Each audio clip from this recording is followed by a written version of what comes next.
नमस्कार, आप देख रहे हैं स्पोर्ट्स चैट। मैं हूं शशांक सिंह और हम बात करने जा रहे हैं भारत और श्रीलंका के बीच में वनडे सीरीज में किस तरीके की प्लेइंग 11 के साथ भारत मैदान पर उतर सकता है, क्योंकि सभी दिग्गजों की वापसी हो रही है, सभी सीनियर प्लेयर्स की वापसी हो रही है। और ऐसे में जो परफॉर्मर्स रहे हैं, चाहे वो टी20 अंतरराष्ट्रीय क्रिकेट में रहे हो, चाहे वो युवा हो, तो उनको कैसे जगह मिलेगी या नहीं मिलेगी। तीन बड़े सवाल।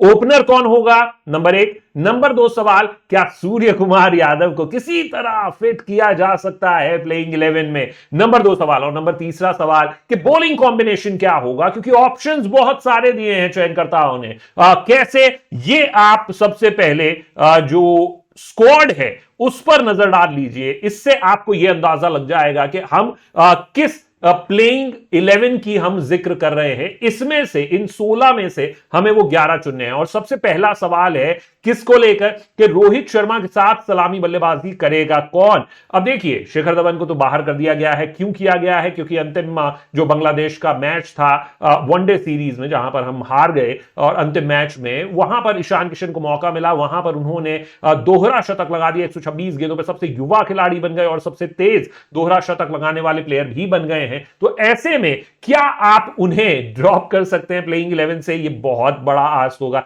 एक तो वो लेफ्ट हैंडर भी हैं और उन्हीं के चलते शिखर धवन को बाहर किया गया है। तो ये तो एक सवाल हुआ, लेकिन दूसरा सवाल उससे भी बड़ा है, और वो ये कि शुभमन गिल पूरे वर्ष में उन्होंने 15 मुकाबले खेले, 2 वनडे सीरीज में वो मैन ऑफ द सीरीज रहे। और उसके अलावा शुभमन गिल जो हैं उन्होंने 55 से ज्यादा की औसत से रन बनाए हैं। तो ऐसे में आप क्या शुभमन गिल को बाहर कर सकते हैं? ये एक बहुत बड़ा सवाल है, क्योंकि उनकी औसत देखें, उनकी स्ट्राइक रेट देखें 100 से ऊपर की, तो ये सारे ही फैक्टर्स जो हैं वो शुभमन गिल के फेवर में जाते हैं। लेकिन ऐसे में प्लेइंग 11 में कौन शामिल होगा, ये एक बड़ा सवाल है। हम आपको प्लेइंग 11 दिखाएंगे, लेकिन जो दूसरा सवाल है उस पर पहले नजर डाल लेते हैं। यानी कि जो बॉलिंग कॉम्बिनेशन है वो किस तरीके से हो सकता है। देखिए, 2 ऑप्शंस हैं भारत के पास, क्योंकि 4 स्पिनर्स हैं, युजवेंद्र, कुलदीप, और साथ ही साथ में वॉशिंगटन सुंदर और अक्षर पटेल। जो हमने टी20 आईज में देखा, भारत जो है वो एक एक के साथ गया है, यानी कि एक फिंगर स्पिनर और एक रिस्ट स्पिनर। तो ऐसा मुझे लगता है कि शायद भारत यहां पर भी जारी रखेगा वनडेयर्स में। लेकिन बेस्ट प्लेइंग 11 में तो यार अक्षर और वॉशिंगटन दोनों होने चाहिए। दोनों ने ही बल्ले गेंद दोनों से बहुत अच्छा प्रदर्शन किया है। लेकिन ऐसे में हो सकता है कि वॉशिंगटन सुंदर को एक बार फिर से बाहर बैठना पड़े और अक्षर पटेल के साथ फिर आपको नजर आए कुलदीप यादव आपको नजर आ सकते हैं। लेकिन ये ऑप्शन जो है, ये विकल्प जो है, ये भारत के ऊपर निर्भर रहेगा कि क्या वो अक्सर वॉशिंगटन चाहते हैं, दोनों ऑलराउंडर, क्या वो अक्सर कुलदीप चाहते हैं, क्या वो वॉशिंगटन कुलदीप चाहते हैं, क्या वो वॉशिंगटन युजवेंद्र चाहते हैं। तो ये सारे परम्यूटेशन कॉम्बिनेशंस भारत के पास अवेलेबल रहेंगे। लेकिन आप क्या सोचते हैं वो हमें कमेंट सेक्शन में जरूर बताइएगा। और इसके बाद जो बहुत बड़ा जो बॉलिंग कॉम्बिनेशन के अंदर जो पार्ट बी है वो ये कि तेज गेंदबाजी कॉम्बिनेशन क्या होगा। आप इसमें देखिए कि जिस तरीके से अभी तक जो हमारे पास गेंदबाज हैं, इसमें सभी दिग्गजों की वापसी हो रही है। मोहम्मद शमी शोल्डर इंजरी से वापस आ रहे हैं, Jasprit Bumrah back stress fracture से वापस आ रहे हैं। तो ये दोनों ही खिलाड़ी आपको प्लेइंग 11 में नजर आने जा रहे हैं, ऐसा मुझे लगता है। लेकिन फिर जो तीसरा प्लेयर है वो कौन होगा? मोहम्मद सिराज, जिन्होंने बहुत अच्छा प्रदर्शन किया है ऑल थ्रू आउट, जितने भी मौके मिले हैं, चाहे टी20 हो, वनडे हो, टेस्ट हो।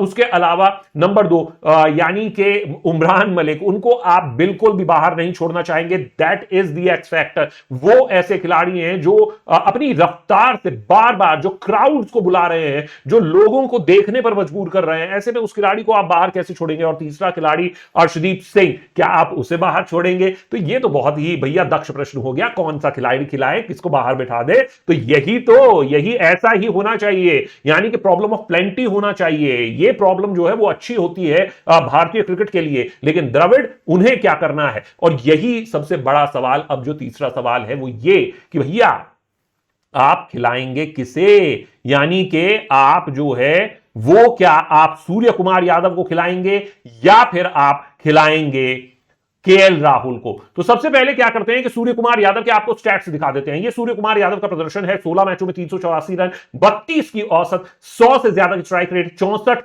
उनका बेस्ट रहा है। लेकिन मेरे दोस्त ये वनडे में बहुत खास प्रदर्शन नहीं कहा जाएगा। ऐसे में अब जब तुलना यानी कि फाइट अगर आपकी केएल राहुल के साथ है, जो कि अब विकेट कीपर के तौर पर खेल रहे हैं, उपकप्तान नहीं रहे हैं, विकेट कीपर हैं, उपकप्तान है हार्दिक पांड्या, तो विकेट कीपर के तौर पर अगर आप उनका प्रदर्शन देखेंगे नंबर 5 पर, और जिस तरीके से मिडिल ऑर्डर में बल्लेबाजी करते हैं, ये उनका प्रदर्शन है। 48 मैचों में 1700 से ज्यादा रन, 44 की औसत और 87 से ज्यादा की स्ट्राइक रेट, यानी करीब करीब 88 की स्ट्राइक रेट और 5 शतक, 11 अर्धशतक। ये बहुत ही अच्छा प्रदर्शन है केएल राहुल का मिडिल ऑर्डर में, जबकि उनकी फॉर्म हाल फिलहाल में अच्छी नहीं चल रही है। तो ऐसे में आप इस खिलाड़ी को कैसे ड्रॉप करेंगे? फिर आप कहेंगे कि श्रेयस अय्यर को ड्रॉप कर दो भैया, 15 मैचों में 724 रन, पिछले साल का आपका बेस्ट प्लेयर है, ना सिर्फ वनडे का तो बेस्ट है ही, ओवरऑल इंटरनेशनल क्रिकेट का भी बेस्ट प्लेयर भारत का श्रेयस अय्यर है। यानी कि टेस्ट फॉर्मेट हो, T20 हो, वनडे हो, तीनों में शानदार आपको मैचेस बचा रहे हैं, मैचेस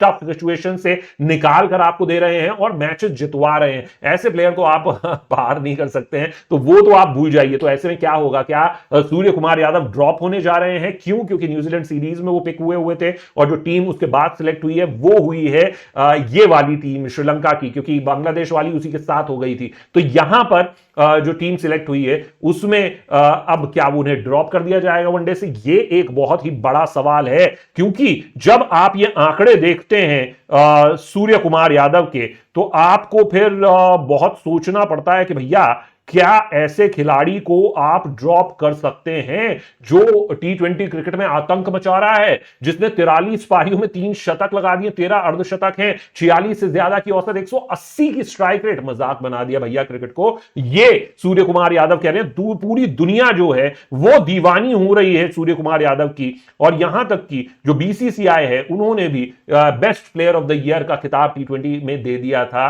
सूर्य कुमार यादव को। 1164 रन उन्होंने बनाए थे और ये उनका प्रदर्शन रहा था, 2 शतक, 9 अर्धशतक। लेकिन ऐसे में मेरे दोस्त प्लेइंग 11 होगी क्या? ये तो बहुत सारे सवाल हो गए। क्या BCCI इसके जवाब दे भी पाएगी? और राहुल द्रविड़, उनकी तो भैया ये प्रॉब्लम ऑफ प्लेंटी है कि क्या है, कौन खेलेगा, कौन बाहर जाएगा। तो प्लेइंग 11 कैसी हो सकती है ये आप देखिए, ये है प्लेइंग 11। यानी मेरे विचार में आपको पहले मुकाबले में फर्स्ट मैच में रोहित शर्मा के साथ ईशान किशन ओपनिंग करते हुए नजर आएंगे, यानी शुभमन गिल को मौका नहीं मिलेगा पहले मुकाबले में। नंबर 3 पर विराट कोहली, नंबर 4 पर श्रेयस अय्यर, ये बिल्कुल परफेक्ट स्लॉट्स हैं। नंबर 5 पर क्या आपको केएल राहुल दिखेंगे या सूर्य कुमार यादव? मुझे ऐसा लगता है कि ये बड़ा सवाल है। गोइंग फॉरवर्ड आपको सूर्य कुमार यादव पर ट्रस्ट करना होगा, लेकिन केएल राहुल, उनका प्रदर्शन बहुत अच्छा है, रिकॉर्ड बहुत अच्छा है, लेकिन क्या वो आपको बड़े मैचेस में मैच जितवा कर देंगे, टफ सिचुएशन से मैच निकाल कर देंगे? ये एक बड़ा सवाल है और ये दोनों प्लेयर्स के लिए है, चाहे वो स्काई हो चाहे वो केएल हो। तो ऐसे में अभी रिकॉर्ड के लिहाज से और भरोसे के लिहाज से जो द्रविड़ का है वो मुझे ऐसा लगता है कि वो है केएल राहुल पर। तो आपको सूर्य कुमार यादव ड्रॉप होते हुए नजर आ सकते हैं, लेकिन नंबर 5 के ही स्लॉट पर लड़ाई है और कहीं नहीं है। नंबर 6 पर आपको हार्दिक पांड्या, नंबर 7 पर अक्षर पटेल, नंबर 8 पर क्या आपको सुंदर दिखाई देंगे या कुलदीप नजर आएंगे? ये एक चॉइस करनी होगी, या फिर युजवेंद्र चहल नजर आएंगे। तो ये एक ऑप्शन होगा भारतीय टीम के पास। आप क्या सोचते हैं? अपनी राय कमेंट सेक्शन में हमें जरूर बताएं। चैनल को लाइक शेयर सब्सक्राइब जरूर करें। लेकिन जो पेसर्स हैं वो कौन कौन से हो सकते हैं? शमी, बुमराह या फिर सिराज उमरान या फिर अर्शदीप? ये शमी और बुमराह मुझे लग रहा है कि सर्टेन है, और सिराज और उमरान में सिराज सर्टेन नजर आते हैं, लेकिन मैं उमरान को बिल्कुल भी मिस आउट नहीं करवाना चाहूंगा। उन्हें लगातार क्रिकेट खिलवाते रहना चाहिए। और अर्शदीप सिंह वो भी एक कंटेंशन में है। तो भारतीय प्लेइंग 11 किस तरीके से होगी? मुझे ऐसा लगता है कि आपको नंबर 5 पर केएल राहुल नजर आएंगे। आपको जो स्पिनर का स्लॉट है वहां पर एक फाइट है कि आप किसी भी कॉम्बिनेशन के साथ जा सकते हैं, जैसा कि विपक्षी टीम में बल्लेबाज हैं उनके लिहाज से। लेकिन शमी, बुमराह के साथ सिराज आपको नजर आ सकते हैं, हालांकि उमरान मुझे फाइट में लगते हैं। आपकी क्या राय है? कैसी प्लेइंग 11 होनी चाहिए ये जरूर हमें बताएं। आप देख रहे हैं स्पोर्ट्स चैट, मैं हूं शशांक सिंह। उम्मीद है आपको ये वीडियो पसंद आया होगा। नमस्कार।